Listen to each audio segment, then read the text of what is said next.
August దగ్గరికి వచ్చేస్తోంది. అంటే పుష్పరాజ్ తిరిగి వచ్చే సమయం దగ్గర పడుతోంది అన్నమాట. దీన్ని మెయిన్ గా ఉంచుకొని డైరెక్టర్ సుకుమార్ శరవేగంగా సినిమా షూటింగ్ ని కంప్లీట్ చేసేస్తున్నాడు. ఫస్ట్ టాకీ పార్ట్ అంతా కంప్లీట్ చేసేసి దాని తర్వాత సాంగ్స్ షూట్ చేద్దామన్నది ప్లాన్. అయితే ఇదే స్పీడ్ లో సినిమా షూటింగ్ కొనసాగుతున్న నేపథ్యంలో స్పెషల్ సాంగ్ ని కూడా కానిచ్చేద్దాం అన్న ఆలోచన ఉంది. మరైతే ఈసారి పుష్పరాజ్ తిరిగి వచ్చేటప్పుడు ఊ అంటావా ఊహు అంటావా సాంగ్ రీమిక్స్ లో నటించబోయేది ఎవరు? పుష్ప మూవీ అంతా ఒక ఎత్తు, ఊ అంటావా సాంగ్ మరో ఎత్తు. సినిమాకు క్రేజ్ తీసుకురావడంలో ఈ సాంగ్ కు ఇంపార్టెంట్ రోల్ ఉంది.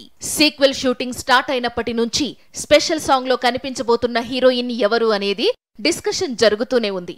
ఈ మధ్యే శ్రీలీల పేరు వినిపించింది. అయితే ఇప్పుడు ఈ ఛాన్స్ ను మరో బాలీవుడ్ బ్యూటీ దిశా పటాని అందుకుందట. దిశ గతంలో లోఫర్ అనే తెలుగు చిత్రంలో కనిపించింది. ఆ తరువాత మళ్లీ తెలుగు చిత్రాల్లో నటించలేదు. ప్రభాస్ హీరోగా నటిస్తున్న కల్కిలోనూ నటిస్తోంది. ఇప్పుడు బన్నీతో స్టెప్స్ వేసేందుకు సిద్ధమవుతోంది.